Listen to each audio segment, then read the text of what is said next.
Hello guys, it's your friend Naruto Fanfics, back again with another awesome fanfic. Which is what if Naruto became the ANBU Reaper and built an older women harem with Kurenai, Anko, Hana and Yugao. Part 1. If you enjoy it, please show your support by hitting the like button and subscribing for more fanfics like this. And now let's get started. Tsunade sighed as she looked at the ANBU sitting across from her. She couldn't understand it, but wherever this ANBU operative went, a large stack of paperwork was soon to follow. Are you sure you want to do this now, Reaper? Can't you wait a little while longer? The ANBU forces could really use the skills you have acquired over the past few years. And your record over the past year has even surpassed Kakashi's and Itachi's. You are becoming somewhat of a legend around here. Tsunade said. Even if she wouldn't admit it, she was quite impressed with the growth the young man in front of her had achieved over the past 3 years. Hi, Hokage-sama, I've been away from my friends for too long now, and while I have earned a few new friends in ANBU, my place is with the Konoha 11. Don't worry though, Hokage-sama, I'll still be available for missions if you need me. I've appreciated everything you have done for me over the past 3 years. Training in ANBU as well as with Ero Sennin has really helped me change from who I once was. Reaper said gratefully. Alright Reaper, I'll sign the papers and send thee over to ANBU HQ. You will be reinstated as a special Junin until we can have someone evaluate your skills. Even though I should promote you straight to Junin, you were only technically a genin when you entered ANBU, and that was hard enough for me to explain to the council. This will at least keep them off our case for the moment. Tsunade said as she pulled out 2 sheets of paper and started to sign them. Ba-chan, why are you signing 2 sheets, shouldn't there only be 1? The ANBU asked, as he ran his hand through his spiky blonde hair. God damn it Naruto, why can't you keep calling me Tsunade-sama, or Hokage-sama? Tsunade yelled as a tick mark formed on her head, and these second papers are for Neko-san. She asked to be taken off ANBU duty whenever you quit so she could be placed on a team with you. Aside from changing that young woman's view on life, you seem to have made quite the impression on her as well. She added with a smirk, enjoying the faintest of blushes that appeared on Naruto's face. Ah, I didn't do that much. She used to help me a lot when I was little, I just thought I would return the favor. Naruto said, scratching the back of his head in slight embarrassment. But okay, I would be happy to work with Neko-san if that is what she wants. She is one of the only people who can give me a decent kenjutsu spar anyways. Naruto said, alright brat, take these papers to ANBU HQ. Make sure to find Neko-san before handing the papers into Tenzo. Tsunade said as she handed the papers to Naruto, who left via Shunshin to his destination.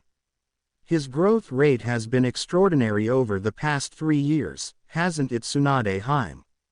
Came the voice of Jiraiya as he entered the Hokage Tower through the open window. I'm almost glad he denied my request to train him. Even as one of the legendary Sannin, there would be only so much I could teach him. Yes, Naruto has definitely exceeded my expectations, however I am happy that you still managed to train him every so often over the course of the past few years. I really don't think there would be a lot of people who could keep up with him now. Tsunade said as Jiraiya took the seat Naruto was just in. He learns as quickly as his father did when I was his sensei. It's almost scary how much Naruto resembles his old man. It won't be long before people start to recognize who he is. Jiraiya said, suddenly getting serious. While Naruto is capable of handling himself against tough enemies, when we reveal his lineage it will put a big target on Konoha from both Iwa and to a lesser degree Kumo. Tsunade sighed, leaning back in her chair while looking at the portrait of the Yondaime Hokage. Indeed, however, this is what Naruto wants. Besides, he will not be alone. Naruto has made a lot of powerful friends while in ANBU, and don't forget that everyone in the Konoha 11 are quite capable themselves. Hopefully now he will be able to get the recognition he has wanted his entire life. What about the council? Surely they will try and get Naruto into the CRA, and Naruto probably wouldn't like being forced into something like that. Jiraiya asked. Honestly, I'm not sure how to go around bringing that up around Naruto. We will have to talk to him about it and see what he wants to do with the information. I'm not going to force him into anything he doesn't want to do, council be damned. Tsunade replied. Alright, well, I'll leave talking about that to the brat, up to you Tsunade Haim. My opinion might be a little biased. Jiraiya said with a lecherous grin, earning a smack from Tsunade. Stupid pervert, she sighed as she looked out the window. 15 minutes later, ANBU HQ. Naruto sighed as he entered ANBU HQ. He had greatly enjoyed his time in ANBU, and if he had to be honest with himself, deciding to leave was probably one of the hardest decisions he had made since deciding to join in the first place. Asking around for Neko, Naruto finally located her in one of the many training facilities going through her Kenjutsu katas, and waited till she was finished to address her. As good as ever, Yugao-chan, Naruto said as he made his presence known. I just came from Tsunade-sama's office and have some papers you might be interested in looking at. What have I told you before about using my real name, Reaper-san? Yugao said in a bit of a teasing tone. Not to, but come on Yugao-chan, when have I ever been one to follow the rules? Naruto replied with a smirk as he took his ANBU mask off, revealing his well-defined facial features.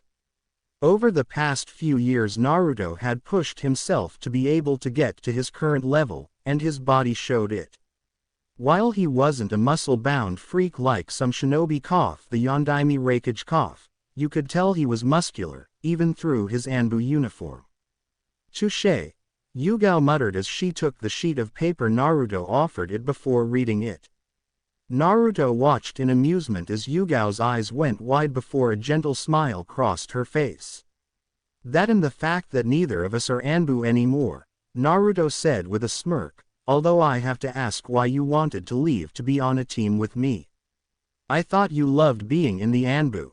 I did, and I still do, but for the longest time me being in ANBU was so I could forget about Hayate-kun.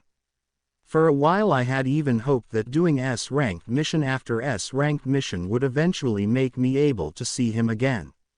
Yugao started as she too took her ANBU mask off. When Tenzo said that you would be joining ANBU I was surprised. From what I remembered at the time you had little to no skill as a shinobi.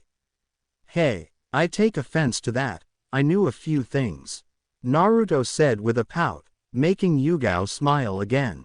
2 techniques do not count as a few things Naruto-kun, and while I admit I was impressed that you knew both the Rasengan and Shadow Clone Jutsu, you should have known other things as well.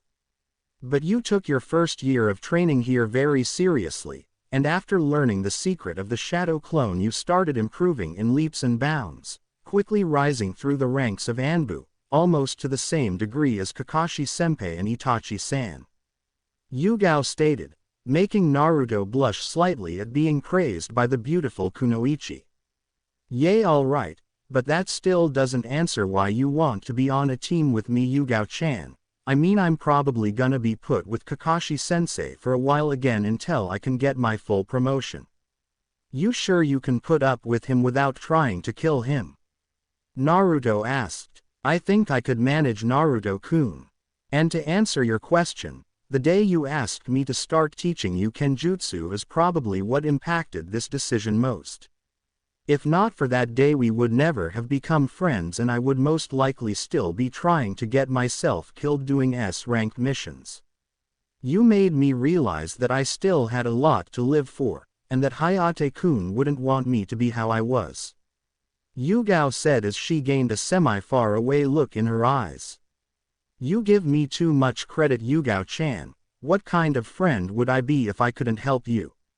And besides you were there for me a lot when I was little so it should be me who is thanking you. Naruto said with a smile. We should probably go and see Tenzo now so we have enough time to get all of our stuff cleaned out of our lockers and go back to see Tsunade-ba-chan. You are never going to stop calling her that, are you, Naruto-kun? Yugao asked with smirk. Nah, especially to her face, it's a good way to test my reaction time whenever she hurls something at my face. He replied with a laugh as they both left the training room on their way to see the ANBU commander. Tsunade's office, same time. Shizune, please get me Naruto's graduating class as well guys team and their senseis, Tsunade said into the intercom, hearing Shizune give a swift reply. Tsunade couldn't help but feel a little nervous for what she was about to reveal to Naruto's friends, and if she had to be honest she didn't know how a few of them would take it. 15 minutes later teams 8, 9, and 10, as well as Sakura, all entered Tsunade's office, curious looks on their faces as to why all of them had been summoned at the same time. You requested our presence, Tsunade-sama. A tall bearded man asked. Yes, Asuma-san, I called you all here regarding Naruto's disappearance about 3 years ago. Tsunade said, immediately catching Kakashi's attention. Even though he knew where Naruto was, he was hoping that he would be able to go on missions with his student once again, as well as the rest of the Konoha 11. It's been 3 years already, Hokage-sama, time sure flies. Kakashi said in a bored tone, making the other Junin senseis look at him with surprise. Your student disappears for 3 years and that's all you can say when we finally get word on what happened to him? A woman with beautiful red eyes said in surprise. I can't help but agree with Kurenai-san, although something leads me to believe that you know where your student has been. Care to elaborate, Kakashi-san? Asuma asked, making everyone look at the silver-haired Junin. So what if I did? I was never at liberty to talk about what happened to Naruto-kun. And before any of you say anything, he swore me into secrecy, but I can assure you, Asuma-san, Kurenai-san, that my student is fine and has recently been carving his own path through our shinobi ranks.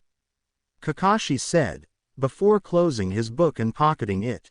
Kakashi-san is right, on both accounts that Naruto is both okay, and has been making quite the name for himself in the past year. Tsunade said as she nodded her head in agreement. Tsunade-sensei, why would Naruto just disappear without telling any of us where he was going? That doesn't seem like something Naruto would do. A girl with short pink hair said. I have to agree with Sakura. Tsunade-sama, it seems highly unlikely that someone like Naruto would disappear without at least telling his friends he was alright, especially since his disappearance was right after the failed Sasuke retrieval mission.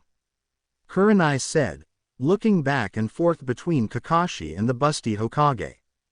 Both you and Sakura are right, Kurenai-san, the Naruto you knew would never do something like that. But the Naruto you once knew is no longer alive, Tsunade said with a small smile, shocking everyone present. No longer alive, you can't mean. Sakura started only to be cut off by Tsunade. No, Sakura, Naruto is not dead, but he is no longer who you once knew. The past 3 years has changed him drastically. He is no longer the blonde idiot who runs around using Kage Bunshin to solve all his issues. After the mission, Jiraiya came by to ask Naruto to become his apprentice. Tsunade said, you can't be serious. Jiraiya of the Sannin, one of the most powerful shinobi alive today, asked the class dead last to become his apprentice. A boy with a black jacket standing beside a large white dog said. You should be careful as to how you talk about Naruto now, Kiba-san. Like I said, he is no longer the boy you guys once knew, and he would take offense to what you just said. Tsunade said as she glared at the boy, making him shrink slightly. Well, that would make sense. With a teacher like Jiraiya, I'm sure Naruto has become a lot stronger since we last saw him. A boy wearing a big baggy green coat said. Indeed he would have, if he had accepted the pervert's proposal to train him. Tsunade said, and smirked as everyone present looked at her like she had grown a second head. Naruto refused to be trained by one of the Sannin. Why would he do something like that? Asuma asked. It's not an everyday occurrence to be offered training by one of the legendary Sannin. Indeed he did. The reason why is that Jiraiya would have had to take him away from the village for 3 years to train him, and Naruto didn't like the idea of being away from his home for so long. But that doesn't mean Naruto has not received training from that stupid pervert, he just never had to leave the village to obtain it. Tsunade said. So, Naruto has been in the village for the past 3 years, then how come none of us have ever seen him? Sakura asked, looking between Kakashi and her current sensei, hoping at least one of them could give her an answer. The reason for that, Sakura, will be explained as soon as Naruto gets here, which should be fairly soon actually. Tsunade said, and she was right. A few minutes later someone knocked on her door and it opened to reveal 2 ANBU, one of which Kurenai recognized, but the other made her eyes widen and had to use all of her training to not be put on guard by this man in front of her. He was a tall man who radiated power and respect, but that's not what scared her. The man's attire is what put her on guard. The standard gray ANBU equipment had been dyed black, and wear and tear was evident on his armor, sword scratches, holes, and burn marks. Over top of the armor was a long, ragged black cloak that had a large hood which covered a lot of the ANBU's face, but not enough for Kurenai to not be able to recognize the mask. Reaper, Kurenai whispered, immediately earning both Guy's and Asuma's attention as they too were busy studying the ANBU in front of them. What's so special about that mask? Sakura asked Kurenai, as she tried hard to suppress her fear of the man who just entered the room. Each ANBU mask is special to those who wear them, but there are select few who get masks custom made. The Reaper mask is one of, if not the, rarest ANBU masks to be given out. Kakashi explained, a hint of pride evident in his voice. Of course he had known of Naruto's growth in ANBU over the past 3 years, but to be given the Reaper mask, that was something that not even he could have done, and he was regarded as one of the best ANBU in Konoha's history. Kakashi-senpai is right, the Neko masked ANBU said. The Reaper mask is one of the highest honors you can get in ANBU. Not even Kakashi was eligible for the mask after his term in ANBU, and he was regarded as one of the best to have ever graced the ANBU ranks. Even our current commander still calls him senpai. Neko said in a teasing tone. Even though I wish he didn't, but may I ask why you are here, Neko-san? Kakashi asked. Everything will be explained shortly, senpai, but continuing on, the Reaper mask has a few conditions that need to be met before it can be given out. For starters, a perfect record for missions, including S-ranked. Aside from that, a certain number of both A and S-ranked missions must be completed. Lastly, and probably the hardest for us ANBU because we don't get put in bingo books often, is an S rank with a flea on-site rank given in every bingo book across the elemental nations, including the small ones. Neko finished, making the rookies go wide-eyed as they looked at the person who, judging by hire, couldn't have been much older than them. I really wish you wouldn't have brought them here, Tsunade-sama. You should have asked, or at least told me in advance. Reaper said, I'm sorry Reaper, I just thought this would have been best. The Hokage replied, fine, but I want something in return for this. Reaper said, shocking the Genin and Junin at the bold declaration. If I may, Anbu-san, but you are in no position to demand anything from the Hokage. Asuma said, earning nods from a few in the room. You are in no position to tell me what I may or may not do, Asuma-san. My relation with Tsunade-sama is mine and mine alone, you would do well to remember that. Reaper said in a cold tone. You may have the Reaper mask, but you don't scare me. Asuma said as he reached for his trench knives, but froze as he felt a kunai held against his back as Reaper appeared behind him, shocking those present with his speed. You should, Reaper whispered in his ear, before disappearing and reappearing beside Naoko, who shook her heads at his actions. "That's enough, both of you," Tsunade yelled, before sitting back down and burying her face in her hands. "As interesting as this as Hokage-sama, what does this have to do with Naruto?" Kurenai asked. "Nothing. Like Tsunade-sama has probably already told you, the Naruto you all knew died a long time ago," Reaper said, gaining everyone's attention yet again. "How would you know, ANBU-san?" A girl in a traditional-style Chinese dress with her hair in dual buns said. "Because I killed him," Reaper replied, shocking everyone before he and Naoko removed their masks. "And Naruto," Sakura stammered. "How? Why? What do you mean why? Please elaborate, Sakura-san," Naruto replied, shocking the young girl at how he addressed her. He had always addressed her as Sakura-chan before, and she would never admit it to anyone, but it hurt that he didn't call her that. "Why didn't you tell any of us what you were doing? We all thought you were dead. I thought we were a team," Sakura asked, tears threatening to fall from her eyes. "You finally decided to care, Sakura-san," Naruto scoffed. "While I do admit we were a team, we weren't a very good one. As you have all said in the past, I was the dead last. Sakura has book knowledge but couldn't put it to practice in the field.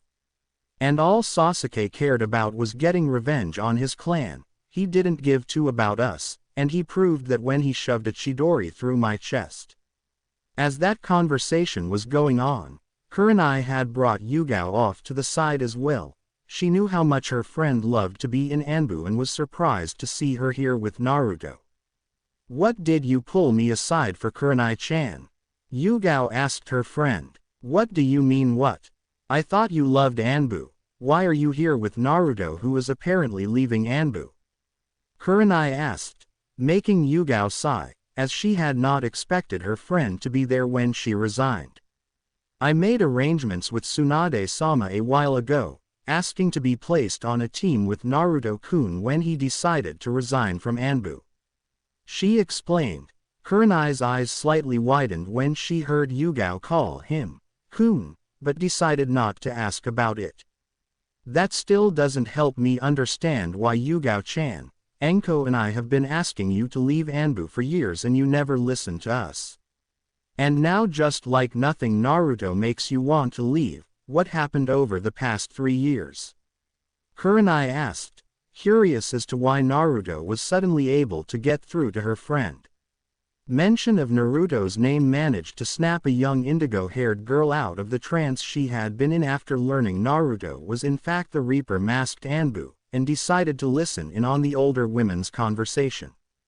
"I'm not entirely sure myself, Kurenai-chan, but Naruto-kun was able to change how I viewed life. After Hayate-kun's death I didn't know what to do, so I began doing S-rank mission after S-rank mission, trying to keep my mind of things, or worse, get killed. A few months after Naruto had joined ANBU, though he had sought me out for kenjutsu training, at first I was a little skeptical about training him because from what I could remember about him he was never very talented.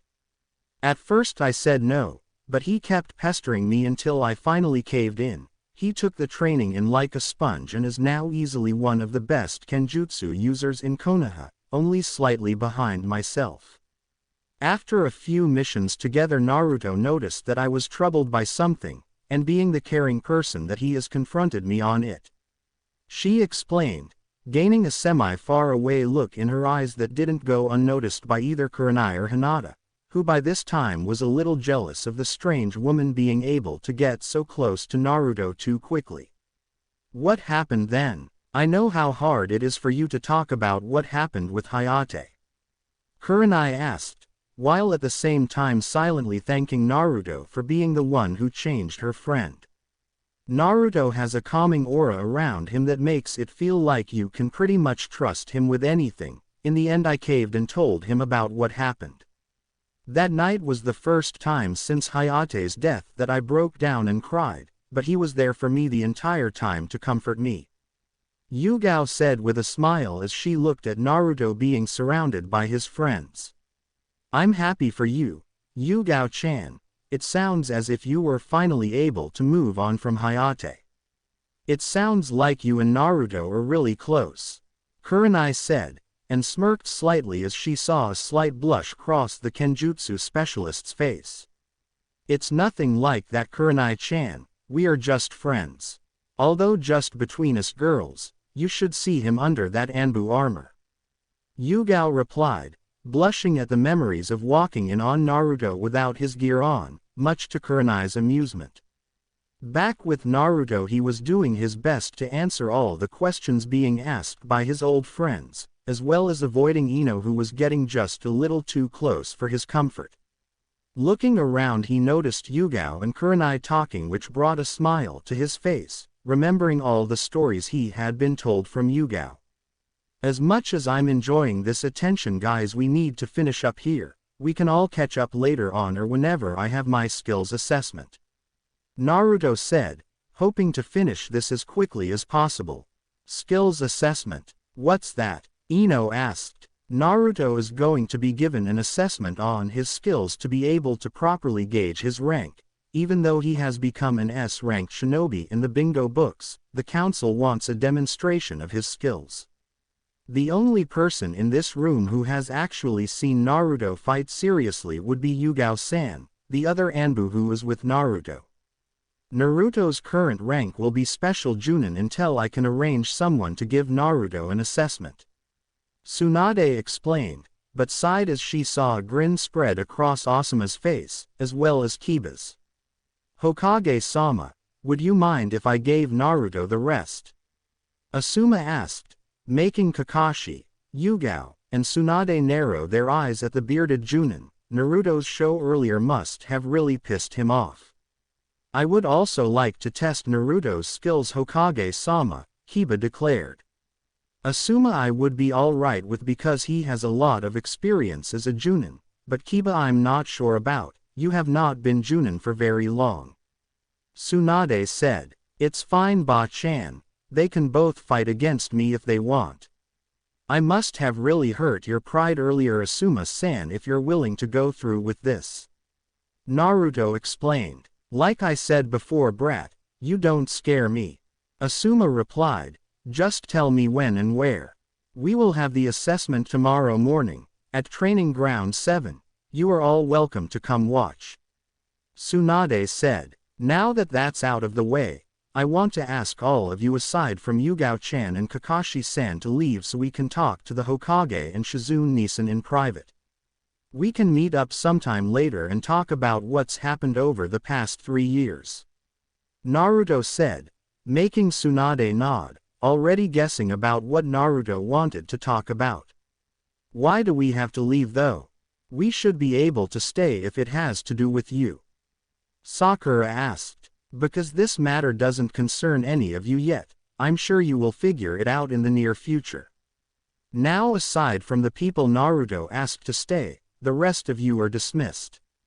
Tsunade said. Naruto sighed after everyone had left, and took a seat on one of the chairs across from Tsunade. That could have gone better.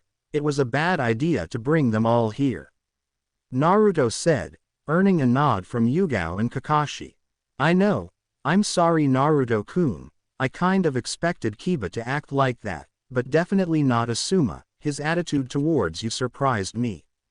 Tsunade replied as she reached under her desk and pulled out a bottle of sake. Yay, well that's none of my concern. If they still have issues with me after tomorrow it's their own fucking fault. Now, I'm sure you know why I wanted to talk to you all in private, right? Naruto said, before running through a few hand signs and put up a silencing seal around the office. I'm assuming it's about your parents, and to a latter extent you inheritance, right? Tsunade asked, making Naruto nod his head. Yay, it is, for the most part. I'm not too worried about when you want to tell everyone about my parents. I'm more worried about the kind of attention the village will get as a whole from Iwa and to an extent anyone who I'm close to. Naruto said, stealing a quick glance at Yugao that didn't go unseen by the Hokage or Kakashi. While I'm confident in my own skills about taking on large groups of enemies, not everyone has the same amount of chakra that I do, and that would put them at a large disadvantage, as I can pretty much assure you that if Iwa was to send people after me, it would be a small group at least. You make a good point, Naruto-kun. Iwa would use any means necessary to get to you, including taking your friends as hostages in exchange for yourself. Not to mention the lingering threat of the Akatsuki. Jiraiya said they have been a little more mobile lately. Kakashi said, we will deal with the Akatsuki at a later time. I think our main threat right now will be Iwa, and to a lesser extent Kumo and Kiri. But there are a few other things that I want to talk to you about, Naruto, which will include your status as a clan head. Tsunade said, if you are going to talk to me about the CRA Hokage-sama, then I am already well aware of what that means for me. I still have a couple years to decide if I want to be put under the CRA, so I will have to get back to you on that. Naruto said, not really surprising Tsunade, as it was ANBU protocol to keep up to date with Konoha's laws. Alright, well, that is pretty much everything I wanted to talk to you about, Naruto-kun. I have a scroll for you that contains both yours and Yugao-san's Junin vests, as well as the key to your parents' estate. Tsunade said as she pulled out a scroll and handed it to Naruto. Thank you, Hokage-sama. I will see you tomorrow at Training Ground 7. Naruto replied before doing a few more hand seals and releasing the silencing seal before he and Yugao left the office. He has grown a lot, hasn't he, Tsunade-sama? Kakashi asked, making the Hokage smile and nod her head at the elite Junin. With Naruto and Yugao. So Naruto-kun, do you even know where you are going? Yugao asked, making the blonde scowl at her. Of course I do. I looked up where my parents' estate was a few months ago. Naruto explained, what about you? Do you have anywhere to stay? Well, I could probably crash at Kurenai-chan's or Anko-chan's place for a while. Yugao said. She didn't really have a place to stay, as she no longer had the keys to the apartment Hayate and her had shared before he died. I see. How about you stay with me for a while? Naruto asked, slightly shocking Yugao, before she got a teasing look on her face. I don't know, Naruto. I don't think you could handle me just yet. She said, I wouldn't worry about that, Yugao-chan. I'm a stamina freak who knows Kage Bunshin. I'm sure I could take care of all your needs. Naruto said seductively, making the ex-ANBU captain blush slightly. But seriously, Yugao-chan, we used to sleep in the same tent when we were on missions. I'm sure there are tons of rooms in my parents' house, or you could even sleep in one of the smaller houses around the compound. Yugao thought about his offer. She really had nowhere to go, and while she was sure Kurenai and Anko would take her in, it wouldn't be very comfortable for her, as they both only had one-bedroom apartments. And she had to admit Naruto had a valid point about their previous sleeping arrangements when they were on missions together. Alright, Naruto-kun, if you're sure you're okay with this, then I'll gladly accept your offer, thank you. Yugao said with a smile, which in turn caused Naruto to smile. Things were starting to look up for both of them. With nothing for either of them to grab, Naruto and Yugao quickly made their way over to the clan district to find the Namikaze compound, which was located between the Hyuga and Abram clan compounds. Not sure if they are close in the actual show or not, but just run with it. The first thing Naruto noticed when they reached the gate was the intricate seal design that covered it. Taking a few moments to study the seal, Naruto nodded before molding his chakra and putting his hands on the gate. What are you doing, Naruto-kun? Yugao asked. As a kenjutsu specialist, she had never really studied any fuinjutsu other than basic sealing scrolls and exploding tags. My father and mother were both masters of fuinjutsu, and judging by this seal, he wanted this place to be the safest place in Konoha. It's a high-level chakra seal that will only open if someone who has the same blood as either my father or mother applies their chakra to it. After we get inside, I'll tweak it so that whoever I add to the seal will be able to enter. Naruto explained. Good explanation, brat. It looks like my time teaching you fuinjutsu didn't go to waste after all. A voice from behind them said. They turned to see both Kakashi and a man with long white hair approaching them. Whatever Ero Sennin, I'm going to assume that both you and Kakashi-sensei can enter, right? You being my father's sensei and Kakashi his student would only make sense. Naruto said, earning a nod from the Toad Sage. It's been a while since I've seen you, Naruto. I wanted to see just how much my student has grown, as well as see my sensei's house again. Kakashi said, never taking his eye off his little orange book. Alright, if either of you break anything you owe me, come on Yugao-chan, let's go. Naruto said, making the other two aware of her presence, but they decided to shrug it off for now. Entering the compound, Naruto and Yugao couldn't help but marvel at how beautiful everything was. Large oak trees lined the walls, while inside a large assortment of flowers lined the marble walkways. It's beautiful, but how has everything been so well kept over the past 16 years? Surely no one has been in here since my parents died. Naruto asked. The Uzumaki clan was well known for their knowledge of seals. Add your mother's knowledge to your father's skill for creating and mastering fuinjutsu and they were able to come up with seals to keep the outside well kept. Seals that work like sprinklers to water the flowers, as well as a few that released low-level futon jutsus to keep the grass well cut. If I wouldn't have already known about this I would be just about as amazed as you are right now. Jiraiya explained. Aside from those, there are a lot of security seals spread out around the grounds. Minato had a lot of enemies and when he found out Kushina was pregnant with you he made this place as safe as possible. I see, that's good then. I will have to take a look at my father's notes and figure out what every seal does, maybe add a few more now that the Akatsuki is also an issue. Naruto said, earning a nod from the Toad Sage. We should get everything inside and unpacked before having to leave to meet up with everyone Yugao-chan. So, Yugao-san is going to be living with you Naruto-kun. Are you guys like? Kakashi said, leaving the question in the air as he made little movements with his hands, reminding the blonde of what Konohamaru did to Sakura before the Chunin exams. No, Kakashi-sensei, we aren't. Yugao-chan is just staying with me because she has nowhere else to go. Naruto said with a sigh before entering the house, followed shortly by a semi-blushing Yugao.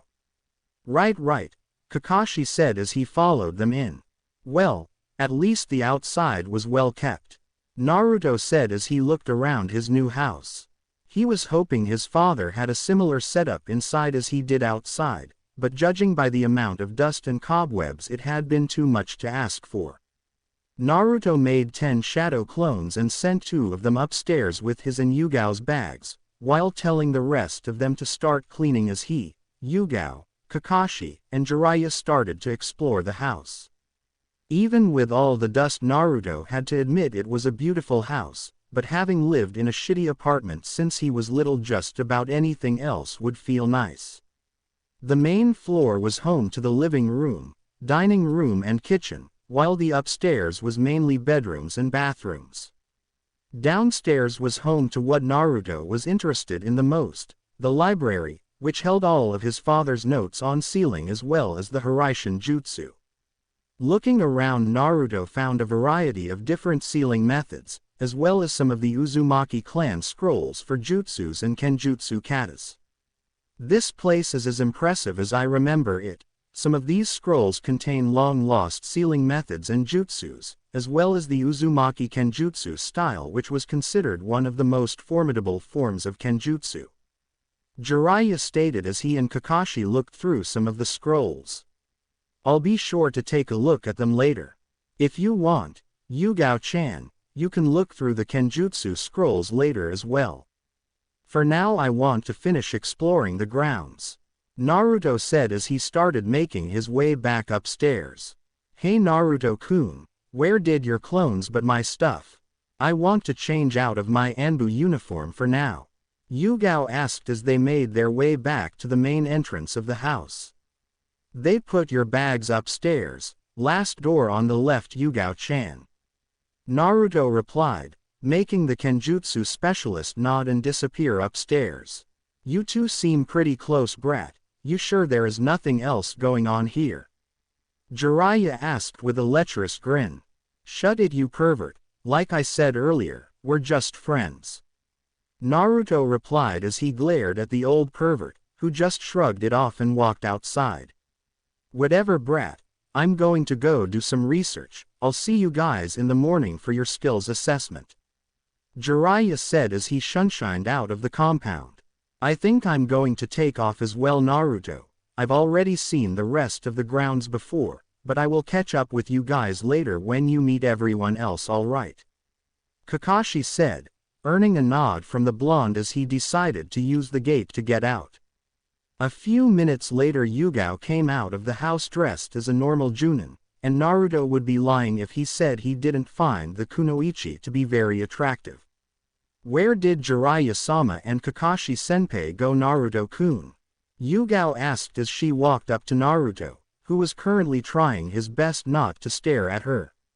The pervert said he was going to go do some research, which means peeking on the women's bathhouse, and Kakashi left to do Kakashi things, I guess, probably trying to come up with a few more lame excuses as to why he is late all the time.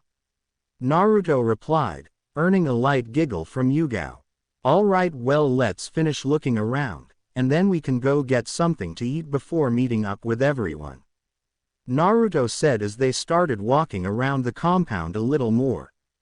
Back behind the house they found the training grounds, and a few ponds and steams to practice Suiten jutsus. It's gorgeous back here, Yugao said as she took everything in. Yay, it's definitely something else. My old man sure knew how to make the most of the space given to him.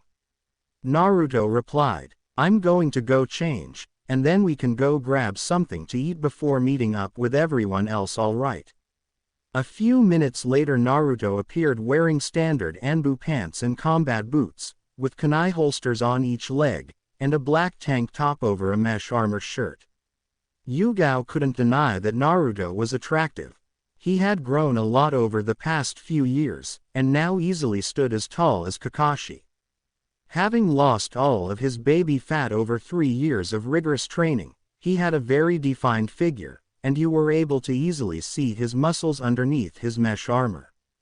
He had let his hair grow out, and now had the same jaw-length bangs that framed his face, just like his father. Yugao was sure that Naruto would start having issues with fangirls, especially after his status as the Namikaze clan leader was announced. The thought of Naruto having fangirls made Yugao feel weird inside. She couldn't exactly pinpoint what the feeling was just yet, but she would have to talk to someone about it eventually. Ready to go, Yugao-chan? Naruto asked as he made his way over to her. I'm ready, Naruto-kun. Where did you want to go? She asked as they started walking towards the gate. How about that sushi bar you always talked about on missions?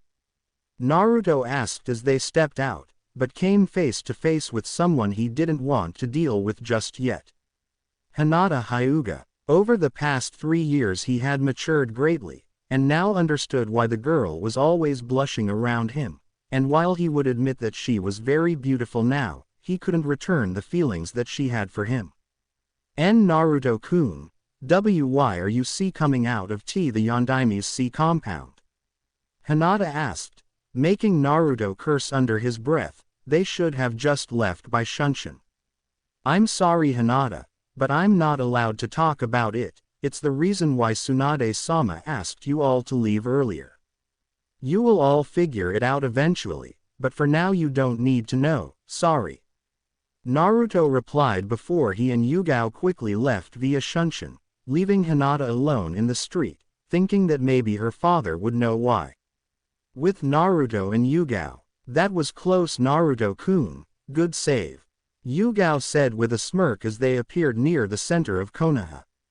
It was my own mistake, we should have just left by Shunshin, and I can only assume that Hinata is going to ask around as to why we would be there now." Naruto sighed out. She was bound to find out eventually. From what I remember, your father and Hiyashi seemed to be fairly close friends. Yugao said as they made their way towards the sushi bar, earning a surprised look from Naruto. "That's surprising. From what I remember about the Hyuga clan head was that he had a bigger stick shoved up his than Neji did before I beat it out of him." Naruto replied. "Well, Hiyashi-sama wasn't always like that. He first started changing after your father and mother died. Then he completely fell apart after the death of his wife during her birth of their second child." Yugao explained. "I can almost guarantee that the Hyuga will be a powerful ally for you once you inaugurate it as the Namikaze clan head."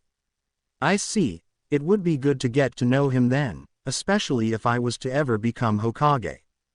Naruto replied. "Can I ask you a question, Yugao-chan?" "Of course, Naruto-kun. With my mother being a part of the Uzumaki clan, and my father being from the Namikaze, I can't decide what name I want to take. While I would like to have my father's last name, I feel it would be unfair to my mother, and vice versa," Naruto said. Yugao could see where Naruto was coming from. With him being the last of two famous clans, he didn't want to be the reason that either one of them died out. "Maybe try talking to Tsunade-sama about taking both last names. It's rare, but in your case it might be allowed. Then it would be a joint Uzumaki Namikaze clan," Yugao suggested, earning a nod and smile from Naruto. "Thanks, Yugao-chan. I think I'll do that," Naruto replied. After a quick meal at the sushi restaurant, Naruto and Yugao went to join the rest of Naruto's friends at one of the shinobi bars located around Konoha and spent the rest of the night telling stories about some of their missions as well as how they met. Next morning, Yugao woke early the next morning to the sound of clashing steel. Knowing it was probably just Naruto training, she decided to get up and gauge where his kenjutsu skills stood in comparison to her own. Yugao would admit that in both taijutsu and ninjutsu, Naruto was easily more powerful than her, but when it came to kenjutsu she was still slightly better than him, although she knew that with a little more time, Naruto would surpass even her. Getting dressed in her regular Junin gear, Yugao made her way downstairs and into the backyard, where sure enough Naruto was in a large-scale battle with his clones. Even with her trained eyes she could hardly keep up with Naruto's speed, so a lot of what she saw was just a blur, followed by a puff of smoke, followed by another blur as Naruto massacred his clones left and right. With only 4 clones remaining, Naruto decided to stop his relentless assault and set up with his ninjutsu in a defensive position. A few moments passed before 2 of the clones charged Naruto, one aiming to sweep Naruto's legs out from underneath him while the other came from above attempting to slam him into the ground. Naruto flipped over the leg sweep before stabbing his ninjutsu into the ground and using the hilt to propel himself into a skyward kick that connected with the above clone's chin, making him dispel. After landing on the ground, Naruto took out a kunai and engaged the second clone in a quick taijutsu battle, which ended when Naruto managed to stab the clone with his kunai. After watching the first 2 clones get beat in close combat, the remaining 2 clones decided to try a long-range battle. Going through the required hand signs, both clones yelled out their respected jutsu. Kaden. Grande Fireball Jutsu. Both clones yelled in unison, as 2 large fireballs sped towards Naruto from either side, before he too went through a series of hand seals. Sweden. Water Encampment Wall. The original Naruto shouted, before a large dome of water surrounded him, protecting him from the dual fireball attacks. Hidden Mist Jutsu. Naruto whispered, before a thick mist rolled in over the battlefield which Naruto disappeared in. A few moments later Yugao heard 2 popping sounds and the mist started to dissipate, showing an unscathed Naruto holding his ninjutsu. Fucking clones. I didn't expect them to fire 2 grande fireballs at me, Naruto mumbled as he made his way over to Yugao. Enjoy the show, Yugao-chan. Quite the performance, Naruto-kun. I was a little surprised when the clones started using jutsus though. You usually only use them in either taijutsu or kenjutsu spars. Yugao said. Yay, well, I can't always control what my clones do. Now I know how you and Kakashi-sensei must have felt trying to train me, although I never hurled too high-ranking jutsus at either of you. Naruto said, making Yugao smile slightly. Well, at least they didn't actually hit you, right? Yugao said with a giggle as they made their way inside. Whatever, Yugao-chan. I'm going to make some breakfast before going to my skills assessment. You want anything? Naruto asked, receiving a nod as his answer. Naruto went to the kitchen to fix them both something to eat. So are you ready for the skills assessment, Naruto-kun? Yugao asked when Naruto returned with their breakfast.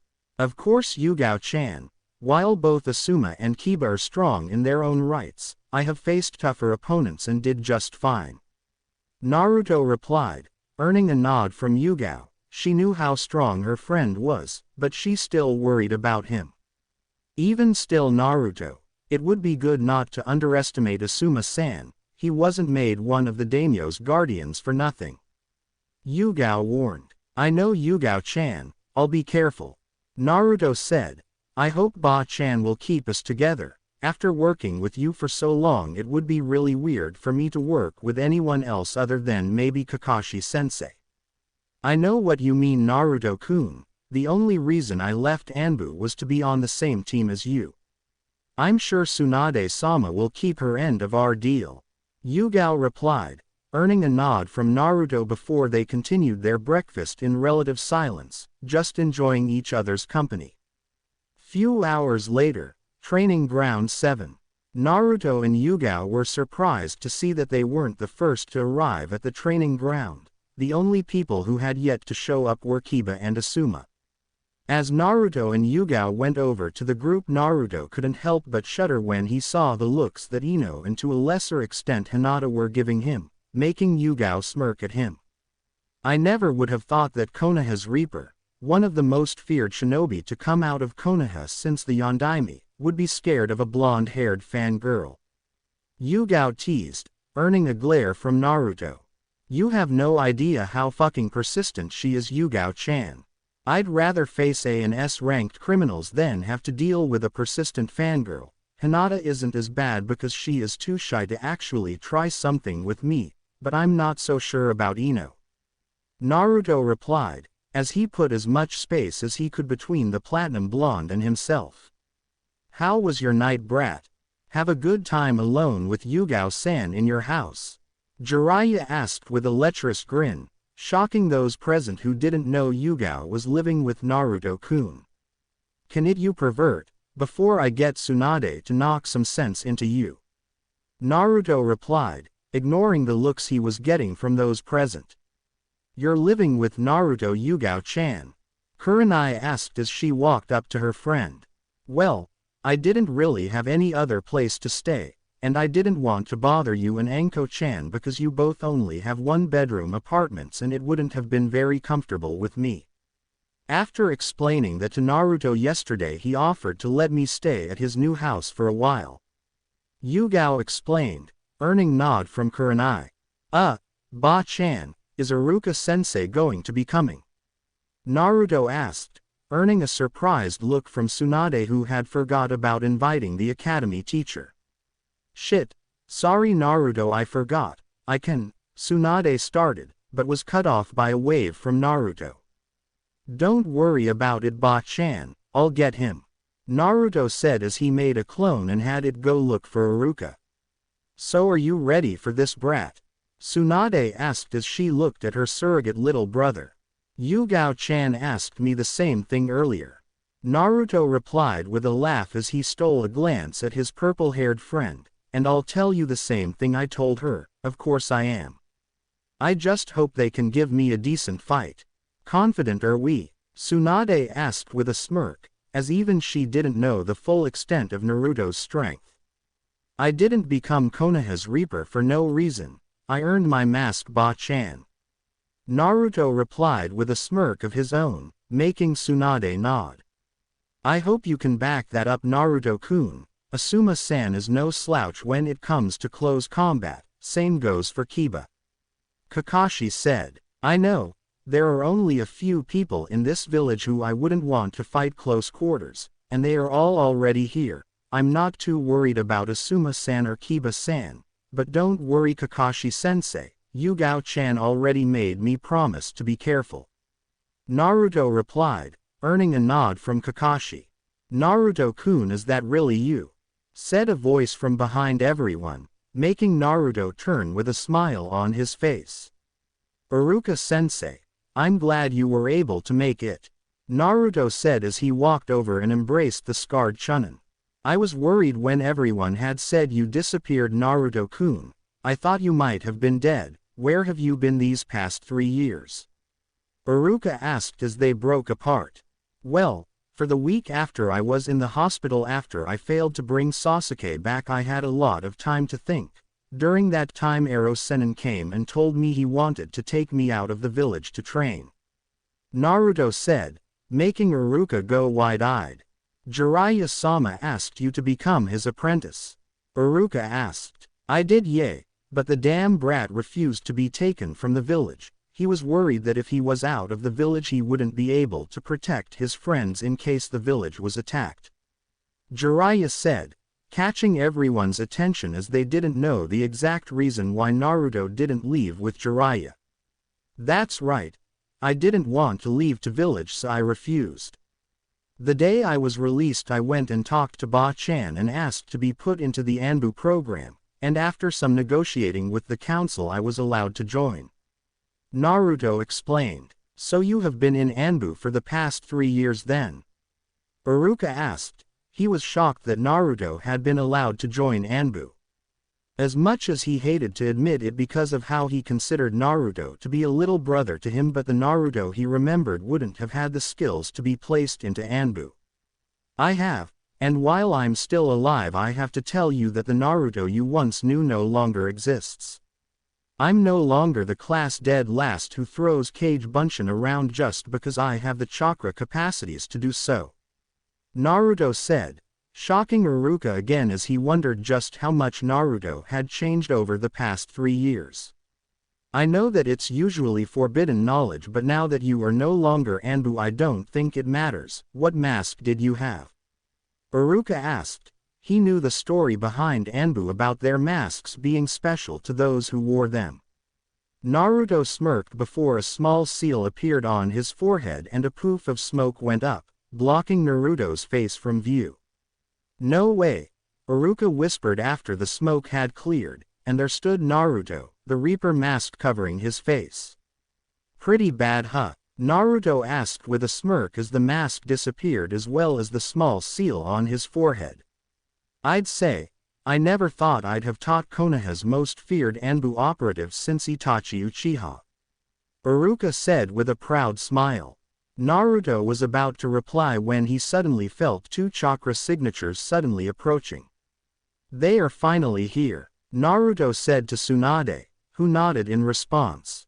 Iruka was about to ask what was going on when Asuma and Kiba appeared in the middle of the training ground. I was beginning to think neither of you were actually going to show up.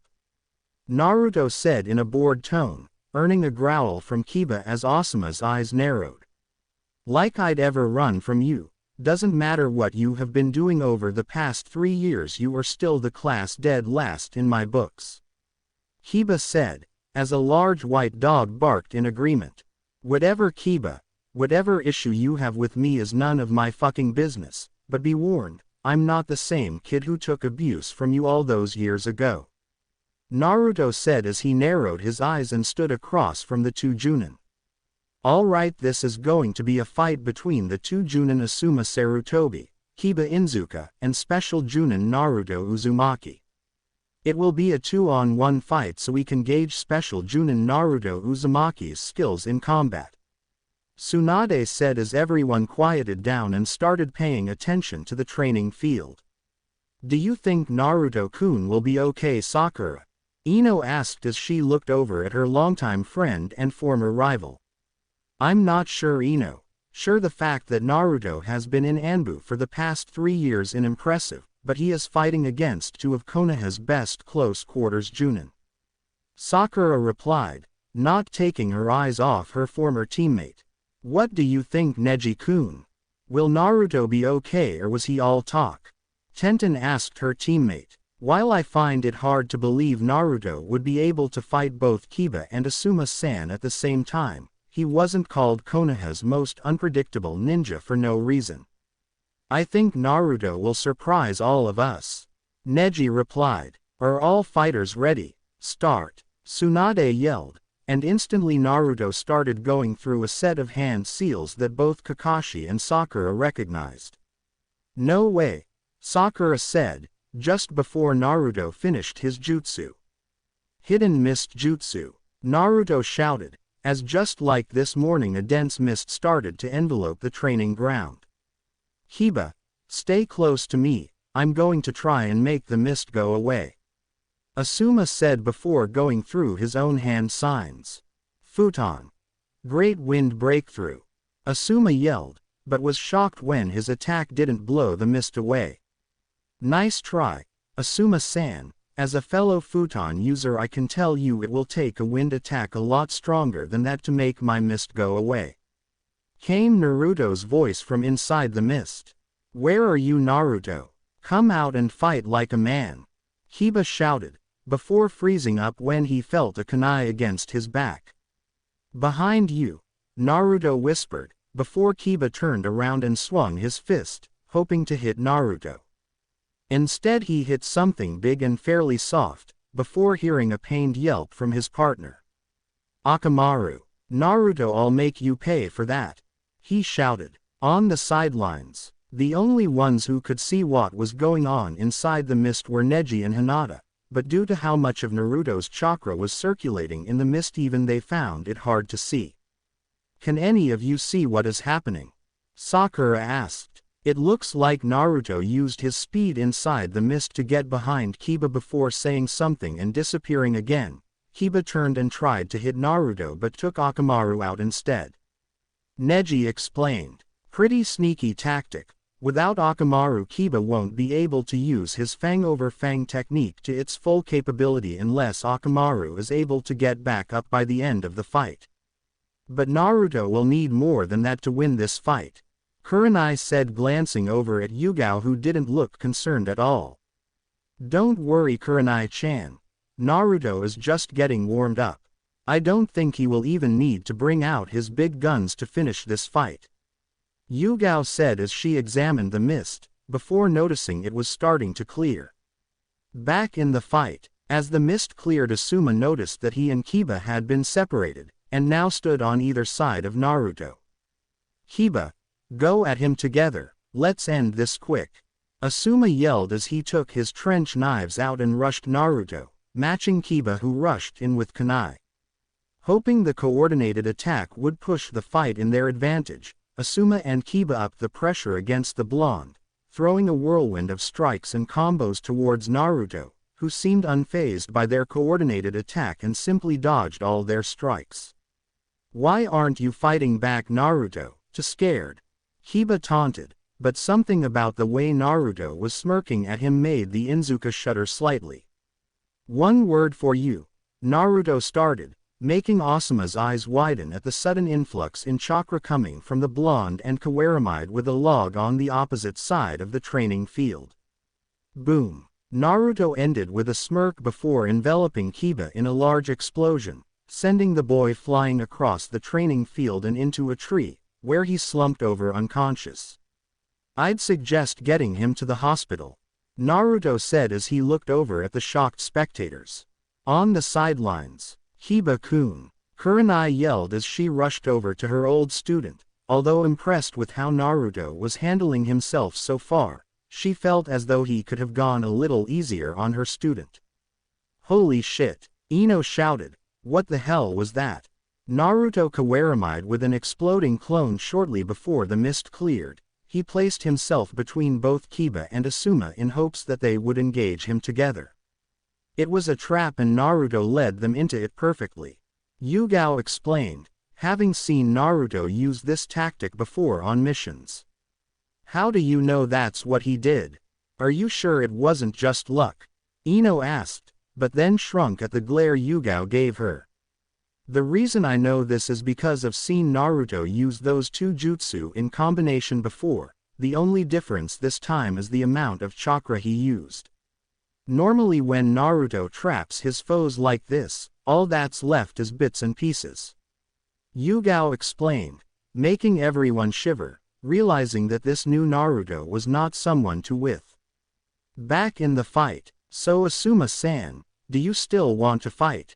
Naruto asked as he walked back into the middle of the training field, surely you have seen enough. Don't get cocky brat. Kiba got tricked because he was impatient and couldn't notice the spike in chakra your clone gave off just before exploding. I won't fall for the same trick twice.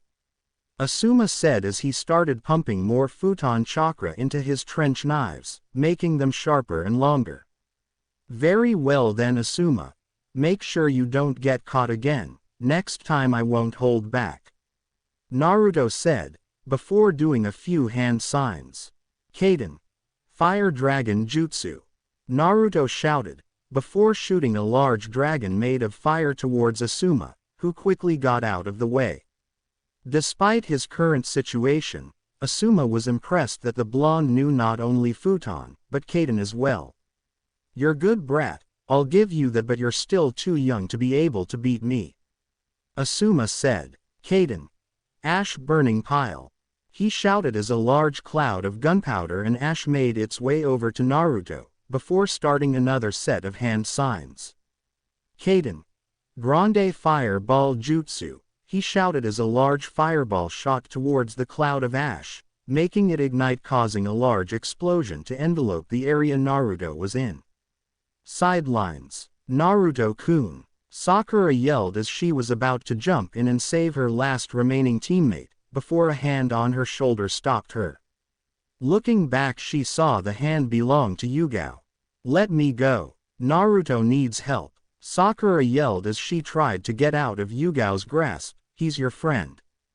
Don't you even care? I do, and it's because I'm his friend that I am confident that Naruto will be okay. Like we have said before, do not underestimate Naruto-kun. Yugao said as she looked at the spot that Naruto had been. That was one of Asuma-sensei's strongest attacks. Are you sure Naruto-kun will be okay? Ino asked, but didn't get an answer as everyone was busy watching the spot Naruto had been. Fight. You should call the fight Tsunade-sama. I don't think he will be getting up after that. Asuma said. That was a good attack Asuma-san, but it will take more than that to bring me down. Naruto said, earning Asuma's attention. How? Asuma started, but as the smoke cleared he was surprised to see Naruto surrounded by a dome of water. Sweden. Sujinheki. Naruto said as the wall of water dissipated around him. 3 affinities. That's pretty impressive Naruto. I can see that you came a long way in the past 3 years. I've still got a lot of juice left in the tank though. Asuma said as he brought out his trench knives, pumping chakra through them, causing them to gain a faint blue hue. I wouldn't have expected anything else Asuma-san, but I wasn't made Konoha's Reaper for nothing. Naruto started before going through a set of hand signs. Sweden. Suiryuden no Jutsu. Naruto said, before a large dragon made of water appeared out of the lake behind Naruto and raced towards Asuma, who was forced to use a kawarimi to get out of the way, before rushing towards Naruto to engage with his trench knives. A seal appeared on Naruto's hand, causing a slight poof of smoke that dissipated to reveal a ninjutsu. Pumping a bit of wind chakra through the blade, Naruto disappeared to meet Asuma, sending a flurry of stabs and slashes at the bearded Junin, making him go on the defensive. Sidelines. Kenjutsu to Ha. Man, Naruto's become extremely troublesome over the past few years. Shikamaru said lazily, earning a few nods from around the group. It would seem that Naruto has surpassed all of us. It makes me wonder what he might have been like had someone taught him seriously earlier in his life. Shino said. Naruto has always been a prodigy, Yugao said, earning the group's attention. He may not have been like Sasuke or Neji, who were both born with natural talent. I would put him in the same category as Lee-san, a prodigy of hard work. Naruto trained day and night at ANBU HQ to get to the level he is at now, and according to him he still has tons of room to improve. I have to agree with Yugao-chan, Kurenai stated, but even at that pace, Naruto has grown exponentially over the past 3 years. It would take more than just being a prodigy of hard work for him to grow from the level he was at, to the one he is currently on. That is true, but Naruto is a special case in regards to another area as well. Yugao replied, earning questioning looks from a few of the younger shinobi. How so, Yugao-san? Sakura asked. The Kage Bunshin is a special kind of clone, one that can send information back to the original once being dispelled.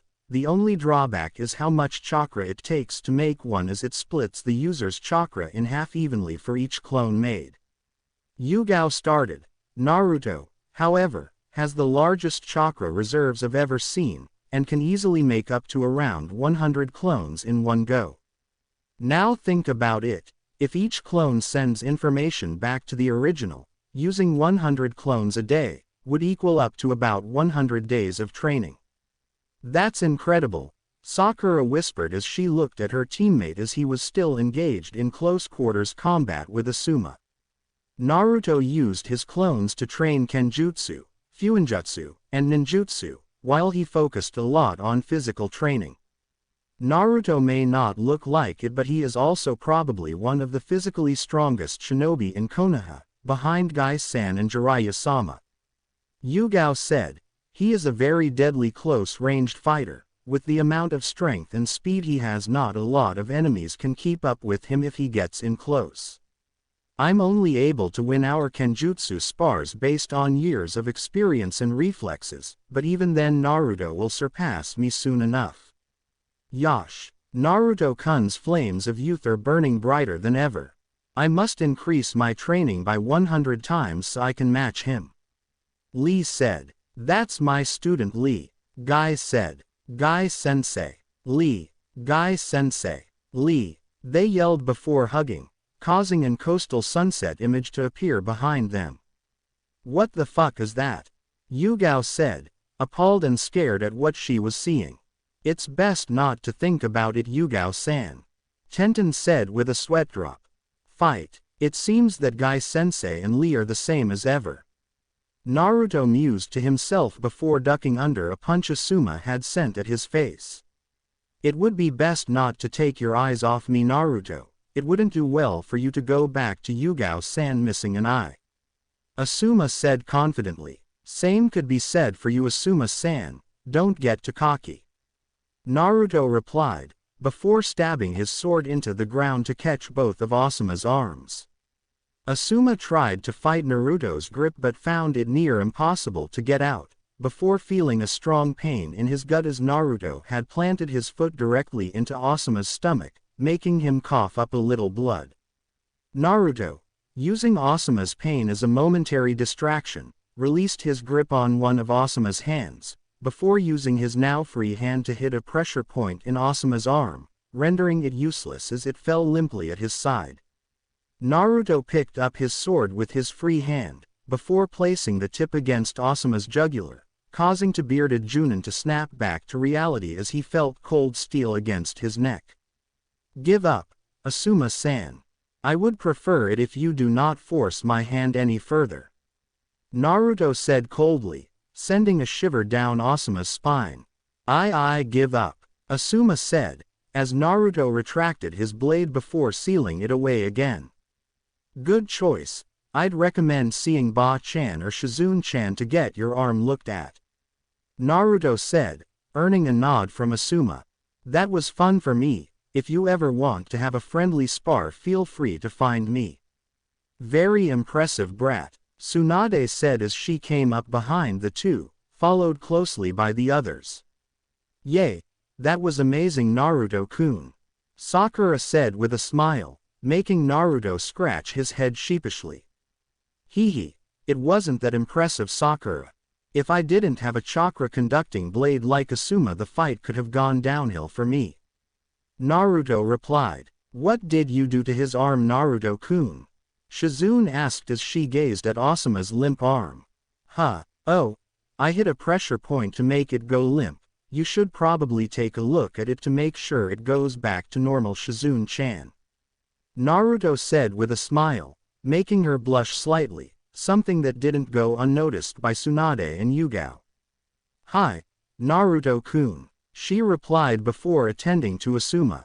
It takes a lot of knowledge about human anatomy to be able to do something like that in the middle of combat, Naruto-san. Shino said, earning a nod from Sakura. Yay, well, I can't do medical jutsu because of how my chakra is, but I thought it might have helped to learn about human anatomy. Being able to disable an opponent in the middle of combat is a good skill to have if you need to extract information. Naruto said, causing a few of them to shiver at the implication he just gave. Anyways, brat, I think that it's safe to say you have earned this. Tsunade said as she handed Naruto a green Junin vest. Elite Junin Uzumaki. Naruto, make me and your parents proud, brat. Gah, what the fuck happened to me? Kiba asked as he slowly regained consciousness. Looking around, he noticed white walls and ceilings, and could hear low beeping off to his right. I must be in the hospital. That means Naruto won, he didn't survive ANBU for 3 years for no reason, I guess.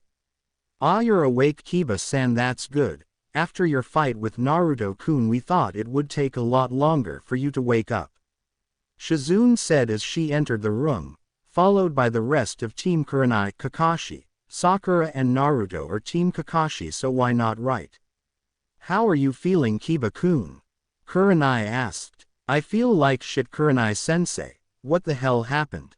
Kiba asked. The last thing I remember is fighting Naruto, then it just went black and I woke up here.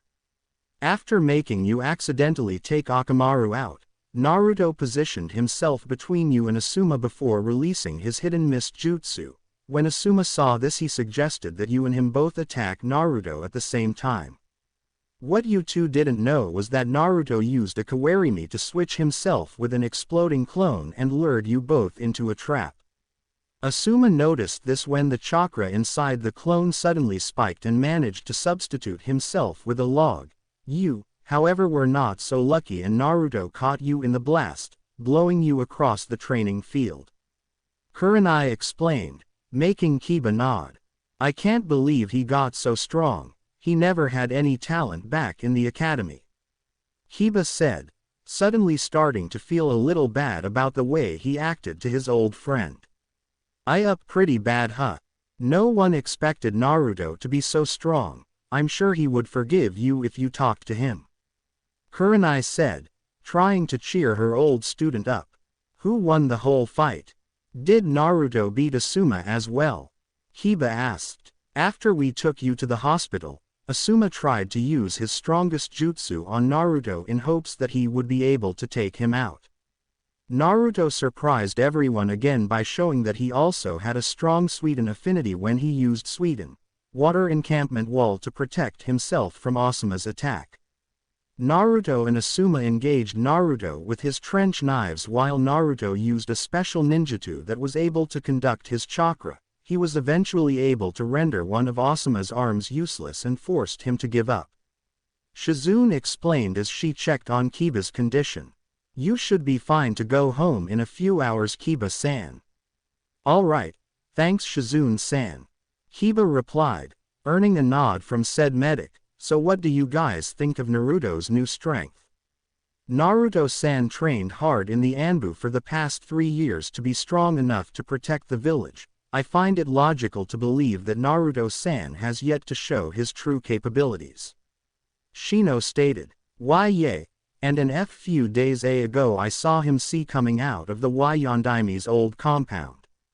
When I asked my father about it, he wouldn't tell me anything about it. Hinata added, making Kurenai's eyes widen slightly. She had noticed Naruto's uncanny appearance to the Yondaime Hokage and had wondered before if they were somehow related, but decided to put that information away for later. That's an interesting discovery, Hinata-chan. Hopefully Hokage-sama will be able to shed some light on everything eventually. Kurenai stated. And I have to agree with you as well, Shino-kun. After Asuma passed out from chakra exhaustion, Yugao explained to us that Naruto was just playing with you and Asuma the entire time. While Asuma is classified as an elite Junin, Naruto explained that Asuma didn't take him seriously and wasted most of his chakra early trying to overpower him. Naruto has very large chakra reserves, and by the end of the fight he wasn't even tired. I see. I guess the rest of us will just have to work harder to catch up to him now. Hiba said, earning nods from his teammates and a smile from his sensei. With Naruto and the rest of the Konoha 11. After Naruto's fight with Asuma and Kiba, everyone other than Kurenai's team had decided to stick together and relax for the rest of the day and had invited Naruto and Yugao to accompany them. It took a little persuasion from Yugao, but eventually Naruto caved and decided to spend the rest of the day with his friends who had decided to relax at one of the lakes close to Konoha. So, it looks like ANBU has really paid off for you, Naruto-kun. You really surprised us all earlier today. Sakura said as she sat down beside her old teammate. Yay, it did, but there are still things I could improve at, other jutsus that I intend to master. Things I want to create. Naruto replied as he looked out over the lake. How much have you changed, Naruto-kun? Just when I thought I might have been catching up to you, this happens, Sakura thought as she pictured Naruto and Sasuke walking far in front of her, and she couldn't help but frown.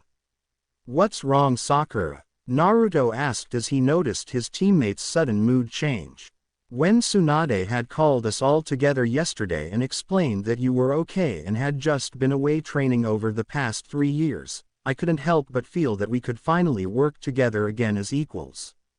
As much as I hate to admit it, you and Sasuke were always ahead of me when we were a part of Team 7. I thought that maybe after 3 years I had finally caught up to you, but what you showed us all earlier today makes me realize that you and Sasuke are still far ahead of me. She explained sadly. I see. In truth, Sakura, I meant what I said the other day about us not being a very good team in the past. Naruto started, making Sakura lower her head even more. However, that doesn't mean that we can't make things better. You have been receiving training from one of the legendary Sannin over the past 3 years. As much as I enjoy annoying Tsunade, the amount of skill she holds is not something to be overlooked. During my first couple years at ANBU I was assigned as one of Tsunade's guards. During those days I was able to witness what some of the training she was putting you through. Although you know the secret to Tsunade's super strength, most of the training she gave you was that of a medic nin, and even though I was trained to work in the shadows as an ANBU, my chakra reserves allow me to be a powerhouse. We are probably going to be put on the same team again with both Kakashi-sensei and Yugao-chan. I'd rather have a skilled medic than another ninjutsu or kenjutsu specialist. Thanks, Naruto-kun, I appreciate that. Sakura replied with a smile. We have both changed a lot over the past 3 years it seems, but don't think I'm going to stop trying to catch up to you.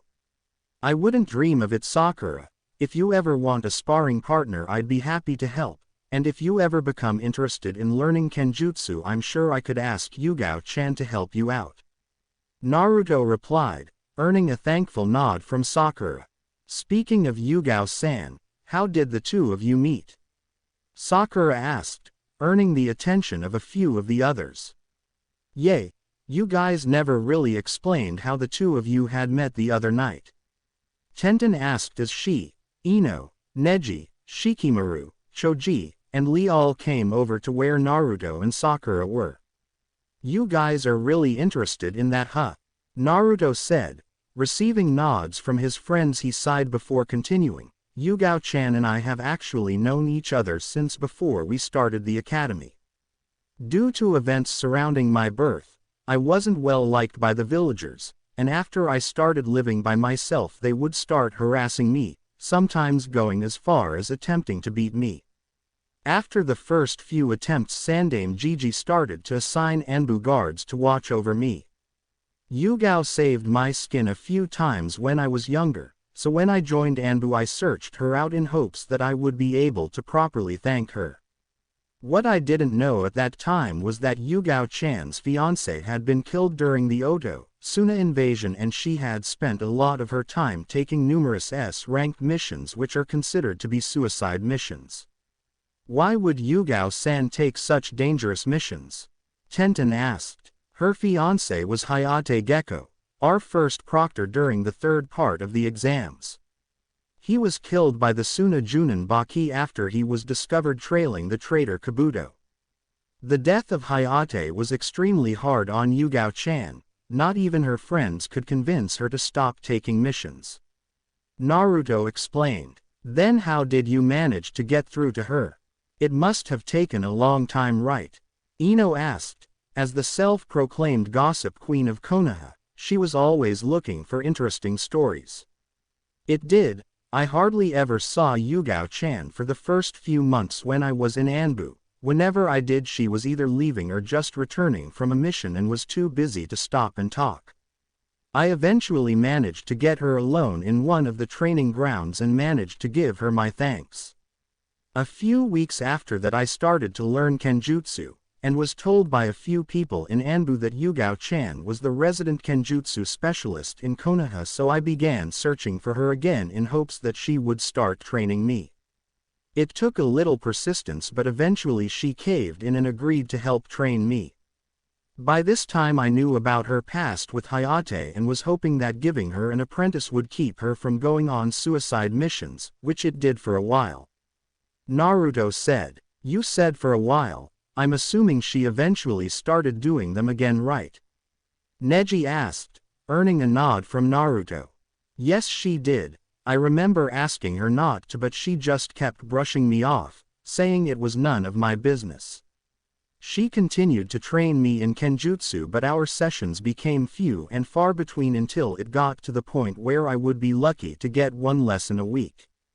A few weeks later Yugao got seriously injured on a mission and had to be hospitalized for a couple weeks. During those 2 weeks I visited her quite frequently, asking her to tell me why she kept trying to get herself killed, but just like the first time she kept brushing me off. Naruto explained. It's obvious that you cared for her. I can't see why she would have just kept brushing you off. Sakura said. Like Naruto-kun explained, at that time I didn't think it was any of his business. Came Yugao's voice from behind everyone as she looked at Naruto with a small smile.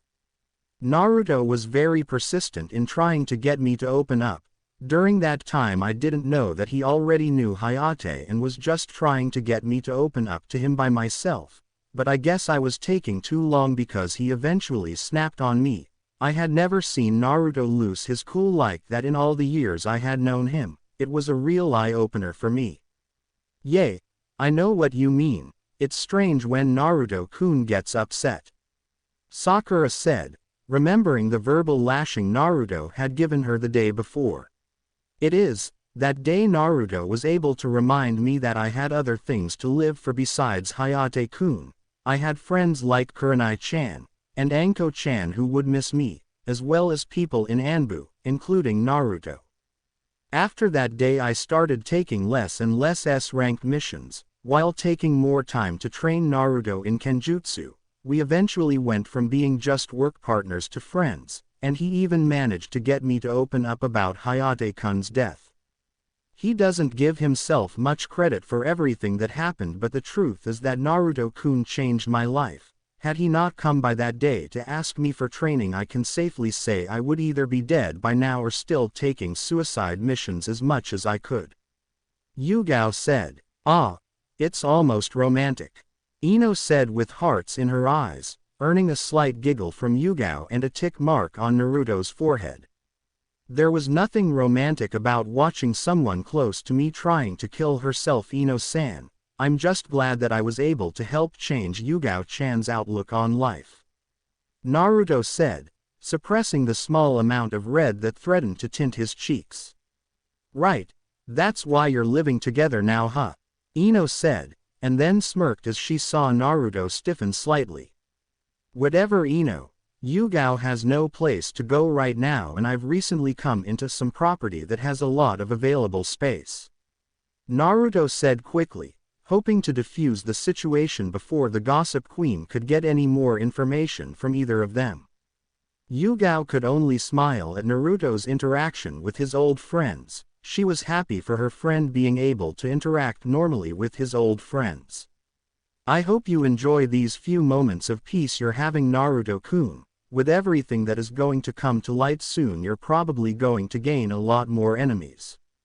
With the Junin senseis a few hours later, Naruto-kun's flames of youth sure have brightened over the past few years, haven't they, my eternal rival? Guy said as the Junins all sat together at one of the shinobi bars located around Konoha. You know what, Guy, for once I agree with you. Naruto-kun came a long way since joining ANBU. He has grown in ways I would have never imagined. Kakashi replied, earning a nod from Guy. I don't think that Naruto was ever a bad student, Kakashi-san. Iruka said, earning the attention of those present. During Naruto's academy days, a lot of the teachers there tried to sabotage his work and keep him back. If Naruto would have received proper training he deserved, then I think Naruto could have easily been Rookie of the Year. Yes, with proper training Naruto would have been quite the genin. If I had realized Naruto's hidden potential earlier I might have been able to help push him in the right direction, but it took his teammate shoving an A-ranked assassination jutsu through his chest for him to change. Kakashi said in shame, it sucks about what happened with Sasuke, but Naruto turned out okay in the end. Maybe what happened with Sasuke was a blessing in disguise. Iruka said thoughtfully. What do you mean, Iruka-san? You are probably the closest thing Naruto has to a real family. How would having a roll ripped through his chest be a blessing in disguise? Kakashi asked with narrowed eyes. Don't get me wrong, Kakashi-san. Naruto is like my little brother, but had it not been for what happened with Sasuke, I don't think Naruto would have ever considered entering ANBU. Even if Naruto had been taken out of the village by Jiraiya, there would only be so much Jiraiya would have been able to train him. Naruto joining ANBU gave him the ability to train not only his physical strength, but he learned to control all three of his elemental affinities and start on his fourth. Aside from that, Naruto has become quite the kenjutsu user as well. Yugao said that he is close to even surpassing her. Iruka explained proudly, he surpassed me a long time ago, and will probably pass the rest of you before you know it. He has come a long way since the time he fought Kiba-kun in the Chunin exam finals a few years ago. I never would have thought that someone like Naruto would be able to take Yugao-chan out of her depression. Kurenai said, remembering that he friend and the young blonde were quite close. Naruto has always had the special ability to make friends out of the most unlikely people.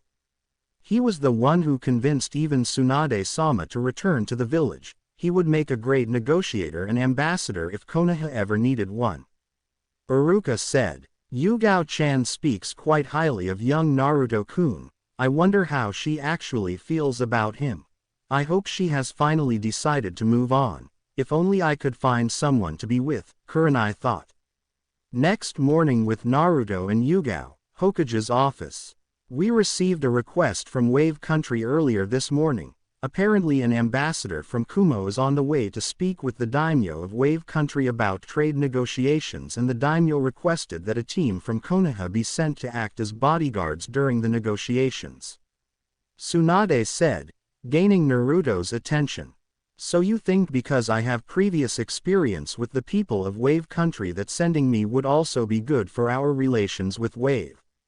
Naruto asked, making Tsunade nod. After your disappearance into ANBU 3 years ago, Wave Country has been demanding to know what happened to you, and our trade treaty has become a little shaky lately. Letting Wave know that you are fine will hopefully bolster our relationship. Tsunade explained, earning a nod from Naruto. I can understand why you would want that. as Wave is one of the largest trading centers in all of the elemental nations, but why send me? What about Kakashi-sensei or Sakura? Naruto asked. I don't know if you realize this, Naruto, but you have been considered a hero in Wave ever since your team's first mission there, a hero that as far as Wave knows is dead. Sending Kakashi-san or Sakura-chan wouldn't be as effective as sending their country's hero. Tsunade replied. All right, Ba-chan, I understand the reason why you want to send me now. Who will the rest of my team be? I'm assuming that Yugao-chan will be coming with me as she left ANBU to work with me specifically. Naruto said, earning a nod from the female Hokage. Yugao-san will be joining you, along with Kurenai and her old team. Tsunade replied, moments before said team entered her office. Team Kurenai reporting for our mission, Tsunade-sama. Kurenai said as they entered the room before sending Naruto a friendly smile. I was just going over the mission with Naruto-kun. Kurenai-san. He will be leading this mission alongside both Yugao and your team. Tsunade said, and received a nod of approval from the red-eyed Junin. Hi, Tsunade-sama. Kurenai replied with a slight bow before turning to Naruto. My team is already packed and ready for a long-term mission, Naruto-san. We are able to leave as soon as you are ready. All right, Kurenai-san. Please meet me at the main gate. I just have to stop and get Yugao-chan, then we will be ready to leave. We will be taking a fast pace to Wave Country. Even though I've been there in the past, the city we are going to has no doubt changed a lot over the past few years, and I would like a few days to relearn the layout of the town. I'm not expecting Kumo to try anything funny, but I like to know the basic layout of a city in case something happens. Naruto said, before using a shunshin to leave the office, followed by Team Kurenai, who went to wait at the gate. Main gate 5 minutes later. Hey Kurenai-sensei, have you ever been to Wave Country before? Kiba asked as they waited for Naruto to arrive with Yugao. A long time ago during a mission when I was still a genin, but I haven't been there since Gato was overthrown a few years ago. Kurenai replied, receiving a nod from Kiba.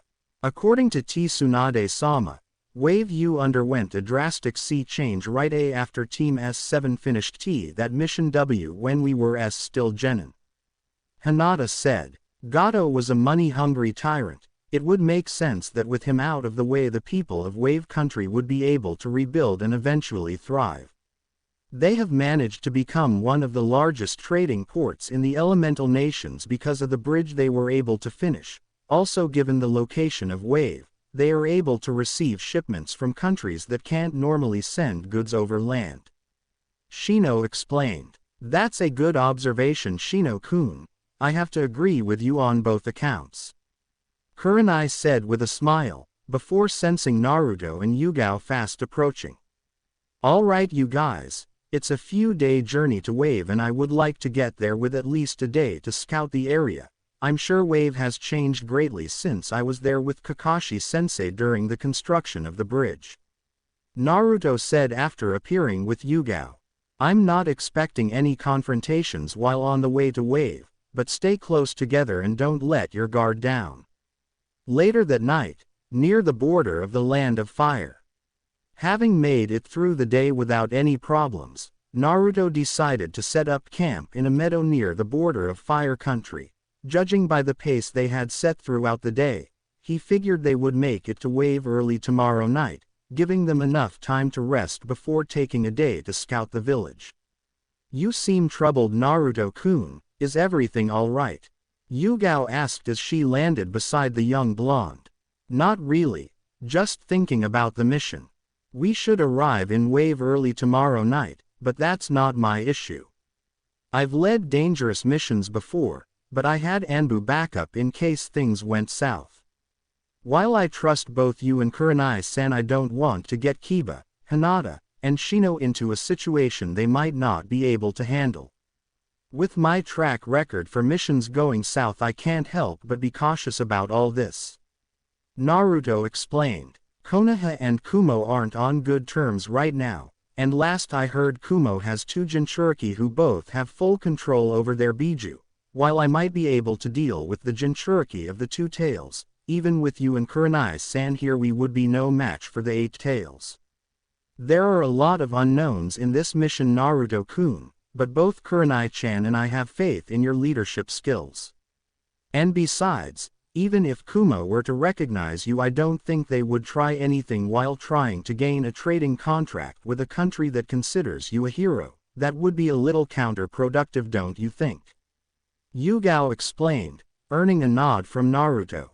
Thanks Yugao-chan. It feels weird not leading a group of ANBU, but my friends have been training hard as well. I'll just have to trust them to do what needs to be done.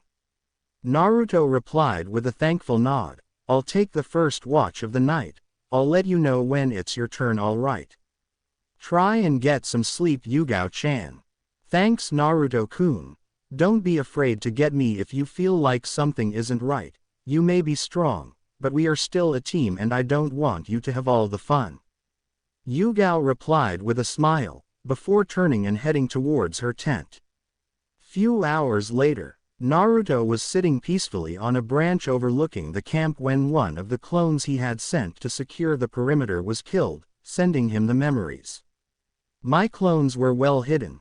How could someone have snuck up on them without them realizing it? This isn't good, Naruto thought before jumping down and making his way into the camp. Guys, wake up. We have a problem. I need all of you out here right now. Naruto said, getting the message across by the urgency in his voice. What's wrong Naruto-kun? Yugao asked as she came up beside him, hand resting on the hilt of her sword.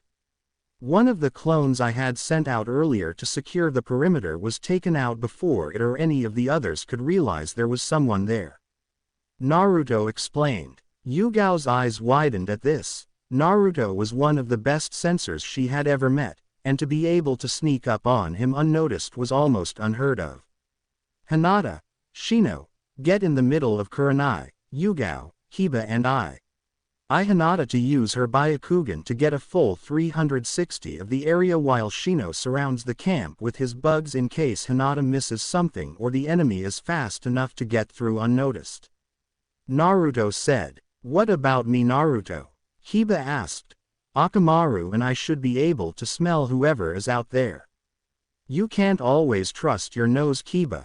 During my years in ANBU I came across reports of ninja able to mask their smell to sneak by Inuzuka. Just be ready for an attack, Naruto said, receiving a nod as they all took up defensive positions. Your reputation precedes you Reaper of Konoha.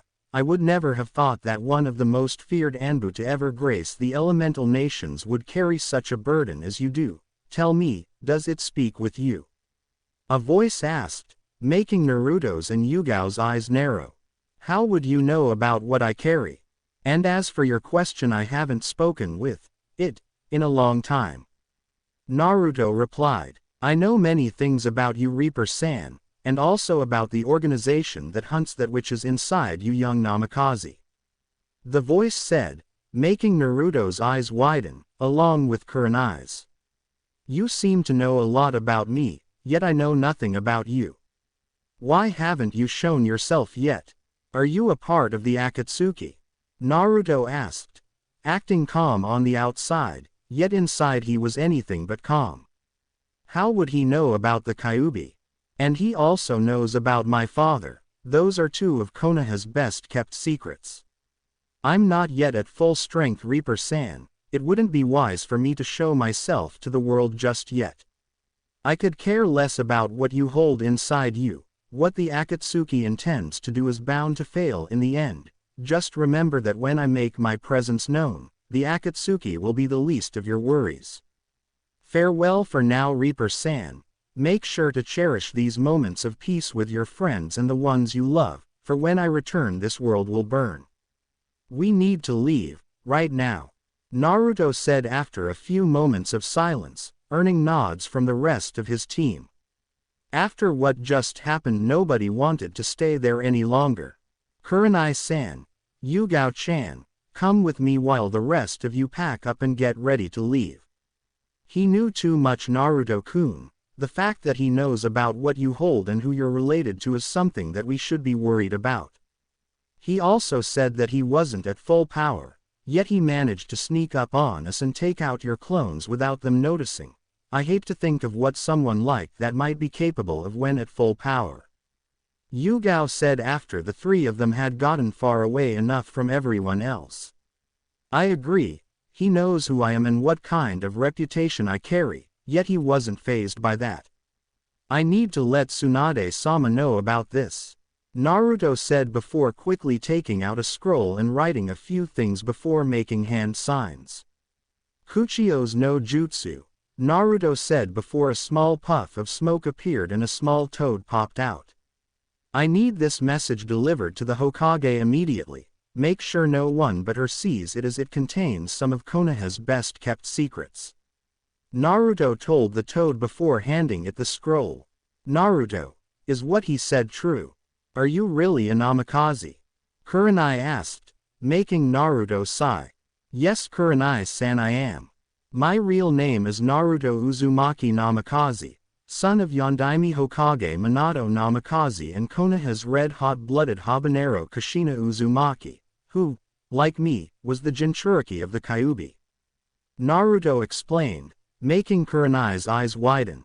But right now that's the least of our concerns. I trust that you will be able to keep this to yourself until Ba-chan and I decide to make the announcement. Of course Naruto, you have my word that I won't tell anyone about this. Kurenai replied. Thanks Kurenai-san. Now we should head back, looks like they are pretty much done packing up. Naruto replied before heading back to the camp. Alright, I've sent a message to Tsunade-sama letting her know of our current situation. We will not be stopping until we reach wave this time. I want you all on high alert in case something like that happens again. He was able to kill my clones and slip by without any of them noticing, as well as slipping past Hinata's Byakugan. If we have to stop for any reason, I don't want any of you wandering off by yourself. Pick a partner now and you two will stick together until we reach wave and after that formulate a better plan. Naruto explained as he stood beside Yugao, Kurenai with Hinata, and Kiba with Shino. I do not think we will have another run-in with whoever that was, but regardless of that this mission just became a lot more deadly, and I don't want any of my friends to die. Now let's go. With Tsunade. Tsunade was in the middle of a meeting with both Jiraiya and Kakashi concerning the Akatsuki when a small puff of smoke appeared on her desk. Tsunade-sama, Naruto-san sends you a message, stating it was for your eyes, and your eyes only. The small toad said before disappearing again. What has the brat gotten himself into now? Tsunade sighed out as she unfurled the scroll and started reading it. Upon reading it, however, her demeanor changed and her eyes widened slightly. What happened with Naruto-kun? Tsunade-sama? Kakashi asked, put off by the blonde Hokage's sudden change. Naruto and his team stopped on the border of Fire Country for the night and Naruto decided to take first watch while his teammates slept. A few hours into his shift, Naruto's clones were killed without any of them sensing who did it. Tsunade said, making Jiraiya's eyes widen. Bullshit, even I have troubles just sneaking past Naruto and his clones, especially when they are hidden. Naruto is almost as good as me when it comes to stealth. Jiraiya said, surprised that someone would be able to kill multiple of Naruto's shadow clones without one of them sensing who was there. That's not all. Whoever did that was able to sneak up on the team and speak with Naruto, even though Hinata was using her Byakugan and Shino had his bugs surrounding the area. He knew the kind of reputation Naruto had, as well as the facts that he is Minato's son and is the Jinchuriki of the Kyuubi. Tsunade explained, impossible, those are some of Konoha's best kept secrets, the only person who knows where documents like that are held is the Hokage. Kakashi said, was he part of the Akatsuki?